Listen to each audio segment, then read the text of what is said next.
Good evening, YouTube. This is a Twisted here again. This time I'm bringing you a relatively different change of pace for me when it comes to uploading YouTube videos.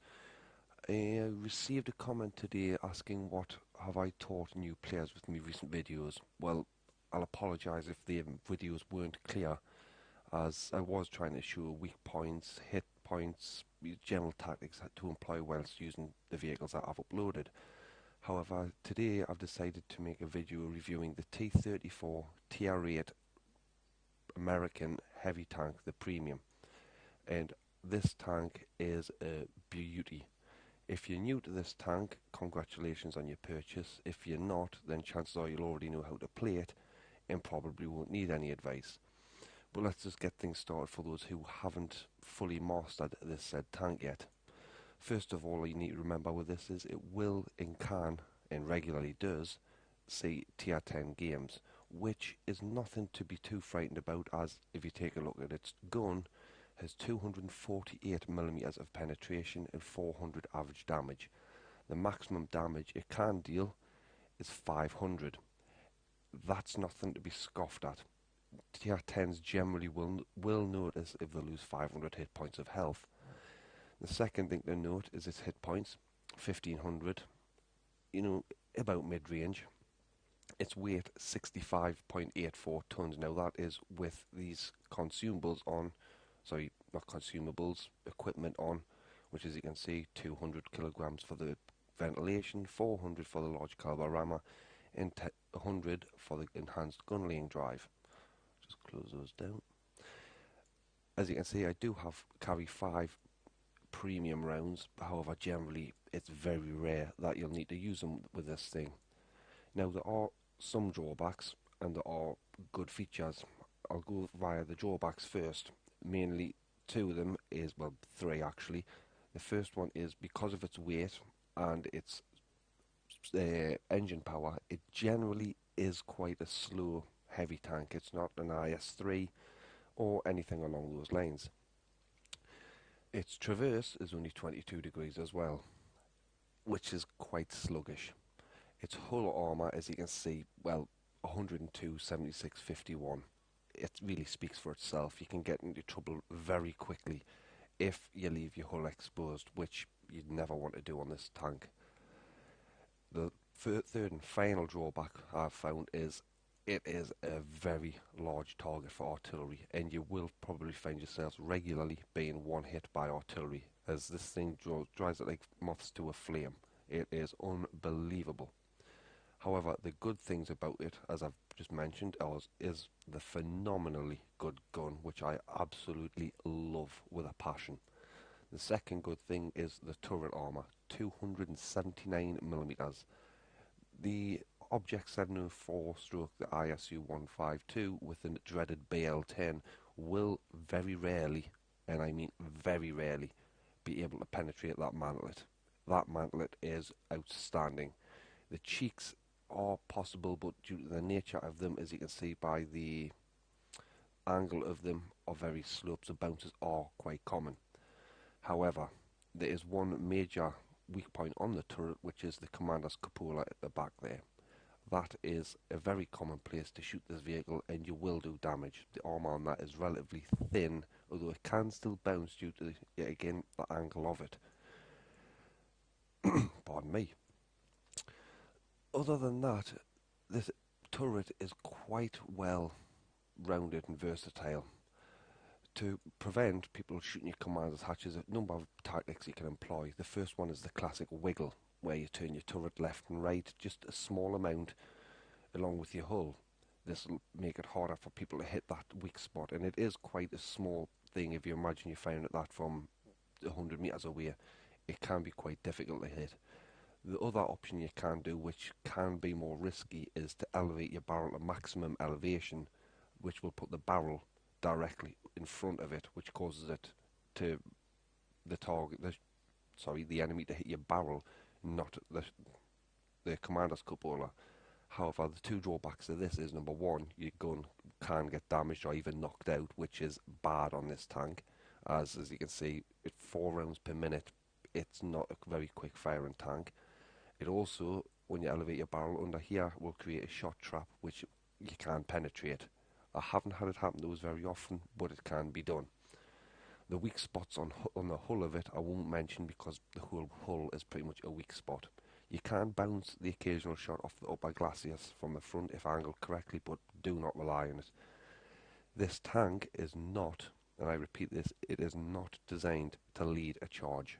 Doesn't matter what anybody says to you, do not lead a charge with this tank unless you know you are the top and only heavy tank.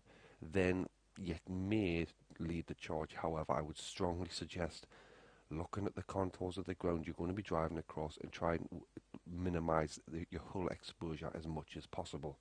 That is critical because with the speed of this thing, if you're spotted and your hull's fully exposed, you'd be dead before you know what's hit you.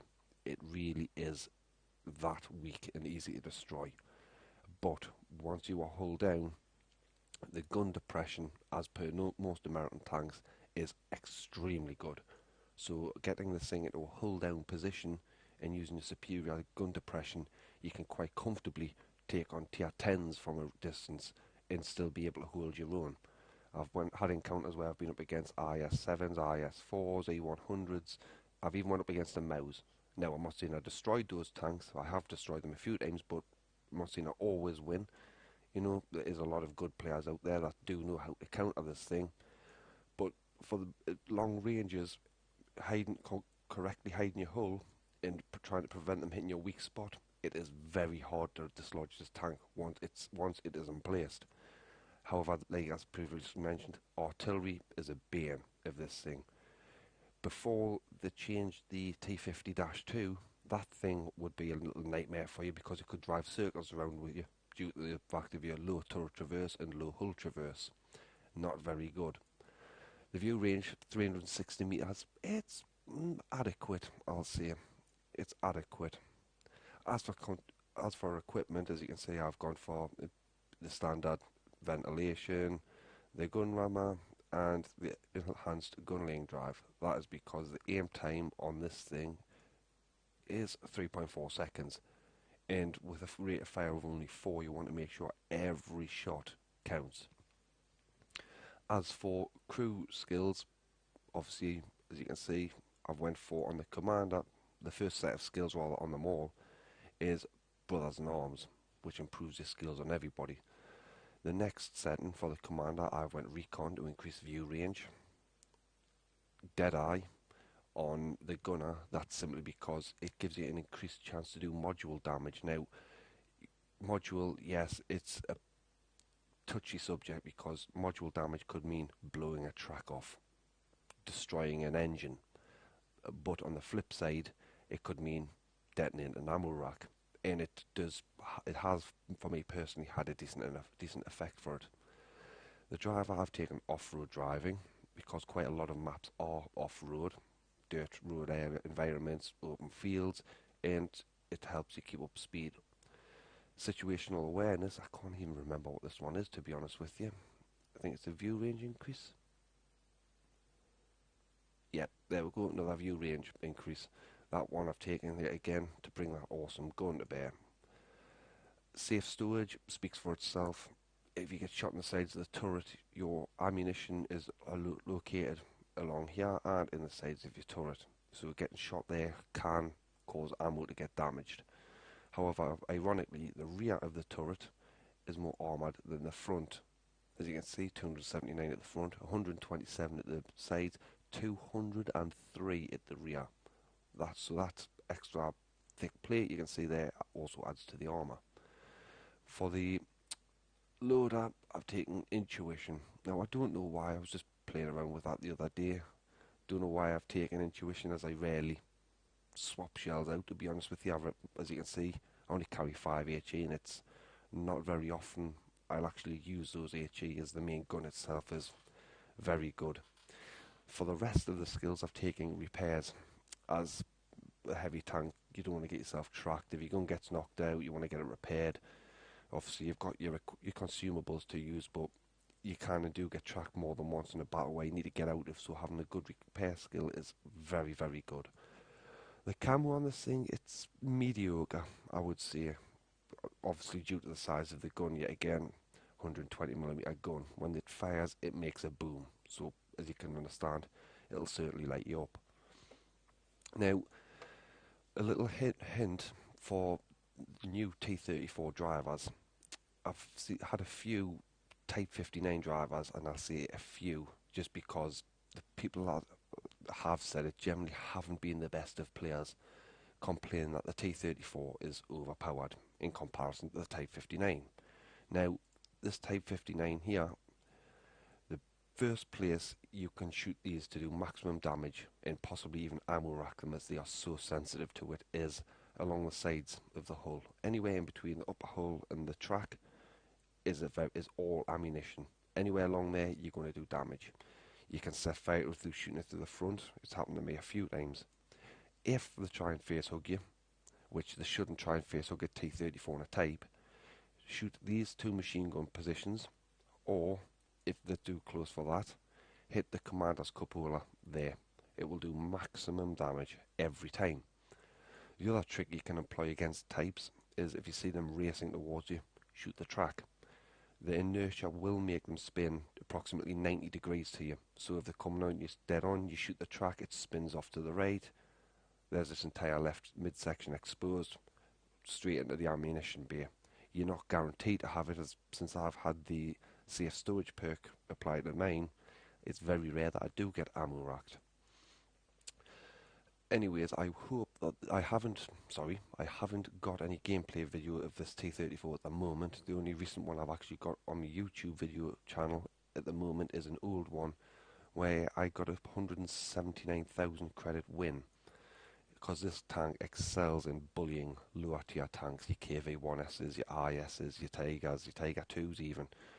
This tank excels at bullying them all, because the armour on any tier 8 and below is no match for that gun. It really is that phenomenal. Anyways, thank you for watching once again. Please feel free to like, dislike, comment, rate and subscribe if possible. That would always be nice. Comments are always welcome. If there's any other vehicles you'd like us to try out and show you, test, review, give you gameplay footage of, I shall do my best to get. I'm just looking for the tech tree to see what I've got unlocked and what I can possibly have. The T57 Heavy, T54 E1s. I haven't done the British or the Chinese or the Japanese yet, to be honest with you. But those are something I'll get round to doing soon. My next video, I'm going to introduce you to the world of light tanks. Now these, I will admit, I am crap with. I cannot scout to save my life. However, what I will try to do is show the new players, when you're in your Panzer 38 NAs or your WZ-131s and you're in a TR-89 game where you've got no hope of damaging enemy tanks, how you can score a huge amount of experience with these things without firing a single shot. Now, if I can just bring up my service record for this vehicle, and I will show you what I mean. There we go, maximum experience per battle, 1,921. And that was in a tier 9 game on Muravanka, where I got into a nice spotting position and passively scouted. So that will be my next video, light tanks and how to properly employ them in high tier games in a scouting role. Once again, this is a Twisted. Thanks for watching.